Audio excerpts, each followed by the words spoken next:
Mas dentro dessa forma, se você for olhar, então, pra cada um, você não sabe o que você faz. E aí que você olha pra dentro do Facebook, deu 100, você olha pro GA, deu 20, você fala, não é possível, já tá errado. Não é, porque ele tem um modelo que ele analisa todo mundo pela mesma ótica, e é baseado no clique, esse é o principal problema. Porque o Facebook, muitas vezes, ele vai imprimir pra você e volta à jornada que o Denner falou. Não foi por causa Imprime pra dele, mim no Instagram, nos stories. Eu vejo muito, aquilo, é que nem quando a gente usa conversão offline, que puta, tu nunca tem certeza se de fato aquela conversão offline influenciou ou não na venda, ou só a pessoa já tá vindo comprar e ela viu o teu anúncio. A conversão offline foi a coisa mais, tipo assim, mais que a gente gerou esperança pra caralho em cima e na real é que se tu só vai ter certeza no marketing direto se for promoção, assim, clique e compre, clique e cadastre, se é algo muito específico. Qualquer coisa que foge um pouco disso já vai confundir muito. Mas é que não dá pra viver disso, né? Não tem como viver só disso. Não dá. Porque essa discussão é alto nível na minha visão, porque, tipo assim, a galera não faz isso, velho. Tipo, o grande, tipo assim, eu falo com pessoas essas pessoas que eu comentei que tocam grandes e-commerces, esses caras, eles falam, mano, analytics for the win e foda-se o resto, tá ligado? E aí quando a gente cai pros pequenos e médios negócios, a galera nem foda-se analytics, tipo, vai lá e bota, porque viu no curso que tem que botar, mas não usa. E eu vejo que o cara fica muito na superfície do negócio. Tipo, ele não consegue, de fato, fazer um mix de marketing. Quando o cara sabe o que é um mix de marketing, né? Mas fora isso, tipo, o cara não consegue aprofundar. Por isso que eu quero entender e padronizar nesse podcast, tipo assim, cara, qual que é o melhor? Não certo, mas assim, o que é o melhor? O melhor é ter, então, uma ferramenta que analisa por uma ótica. Exato. Como, aí a minha outra dúvida, mais técnica ainda, é o seguinte. Legal. O Facebook, digamos lá, o Facebook dentro da minha jornada ele é importante, mas ele não ajuda no last click, no fim da conversão. Só que, como que eu otimizo isso lá na ferramenta de volta? Boa. Então, na ferramenta, acho que são duas formas diferentes, né? A ferramenta e a otimização dela, em cima do algoritmo dela, você pode manter o que tá lá. O problema é você acreditar 100% e dar o crédito 100% para ela pela conversão que ela teve. Mas ela otimizar pela conversão que ela enxergou, ela não tá errada. Só que tu tem que entender que o mundo não é linear, entendeu? Ela vai otimizar ali, tipo, mas tu vai não tá 100%. Resultado de conversão, resultado financeiro, você vai olhar pelo GA. Mas o algoritmo, ele priorizar alguma coisa é por ele mesmo. A operação do canal. O que ele tá dizendo é o seguinte, ó, eu participei de 100 conversões.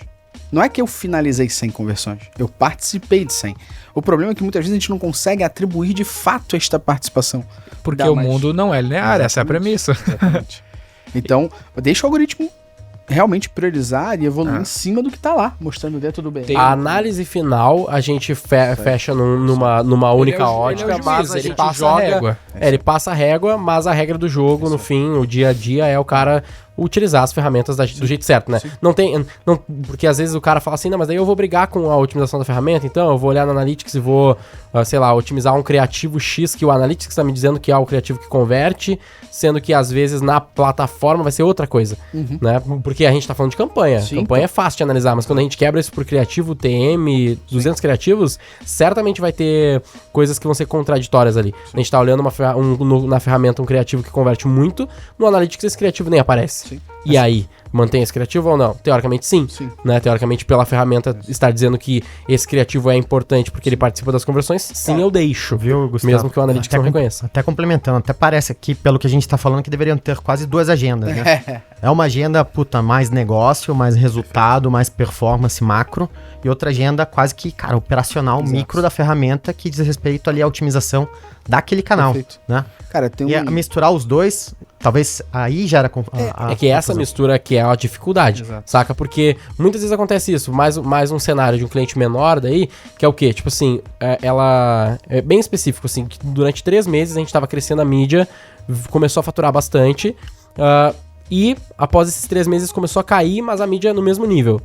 Pô, se tu só olha isso, tu pensa, beleza, meu Facebook, canal, né? Meu Google, os canais que eu tô usando aqui não tá dando certo, não tá sendo legal. Só que daí quando tu parte pra uma análise de analytics, tu começa a ver coisas diferentes. Nesse caso, o problema desse cliente, se a gente não usasse direito analytics, se não tivesse bem configurado, a gente não teria descoberto que o problema dele era orgânico.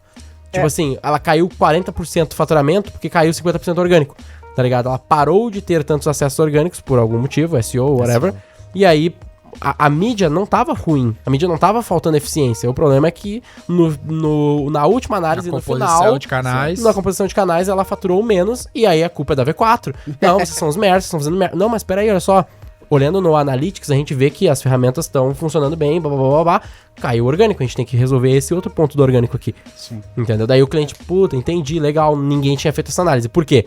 Teve que vir o head do projeto analisar essa porra, porque o gestor de tráfego nem parou pra ver essa merda. Entendeu? E tem um ponto pra mim que é importante, é entender que tráfego não é responsável pela venda. O tráfego é responsável por trazer a vontade da pessoa em descobrir mais sobre aquilo. Mapear demanda. E ela clicar e entrar no teu site. Por isso que é tráfego, não é o resto todo. Exatamente. É o teu site que vende. Se você não tem uma ferramenta de analytics pra entender, você vai falar assim, a mídia não converte. A mídia não vai converter. Quem converte é o teu site. O nosso processo ele sempre foi 4 pilares, né? Tráfego, engajamento, conversão e retenção, porque não basta nenhum nem outro. Não adianta eu ter os dados e não gerar tráfego. Exato. Não adianta eu ter os dados, tráfego, não ter engajamento. Exato. Não adianta eu ter tráfego, dados, engajamento. Exatamente. Não ter retenção desse cara, não vai ter um LTV, não vai pagar esse custo de aquisição. É o exemplo que eu tava passando agora com o meu time. Meu time falou assim, poxa, pra nova turma da imersão que a gente vai fazer, vamos fazer mídia. Porque a gente não fez mídia nessa primeira e botamos pessoas lá. Vamos fazer mídia. Eu falei, desde que a gente mapeie os motivos pelo qual o resto das pessoas não converteram. Claro. Se a gente mapear o motivo pelo qual as pessoas não converteram, transformar essas objeções em argumentos da nossa página, alterar a página, a gente investe em mídia. Senão, a mídia só vai potencializar mais gente porque não vai converter. Eu fiz uma aula sobre forecasting com a galera lá a semana, eu tava falando sobre margem de contribuição e retenção. Falei, cara, uma das poucas coisas que tu vai conseguir melhorar muito vai ser mídia, vai ser CAC, CTR, porque é baseado em leilão, concorrência, a tendência é sempre ficar mais caro, mais difícil. Mas se tu mexer no produto, aumentar a margem, por exemplo, esticar LTV, retenção, aí mesmo com o CAC maior, né, o custo da mídia maior, tu vai conseguir ter mais margem, ter mais resultado. Então, às vezes, se debruçar pelos motivos pelo qual aquele cliente não compra, ou pega lá o podcast de indicação e fazer cada lead que tu gera indicar outro, isso tem dentro de casa onde tu pode mexer mais do que fora de casa, né? E é por isso que eu acho que a profissão gestor de tráfego, ela é ruim, que a gente já falou várias vezes, né? Porque, cara, não é só isso, velho. Tá muito longe de ser só isso, tá ligado? Não é só fazer a porra da campanha, saca? Então, o cara tem que ser muito mais generalista e pensar nesse tipo de coisa. E esse cara aqui, nesse cliente que eu dei o exemplo, ele não parou pra ver o Analytics e procurar esse problema do orgânico, que era o caso naquele momento.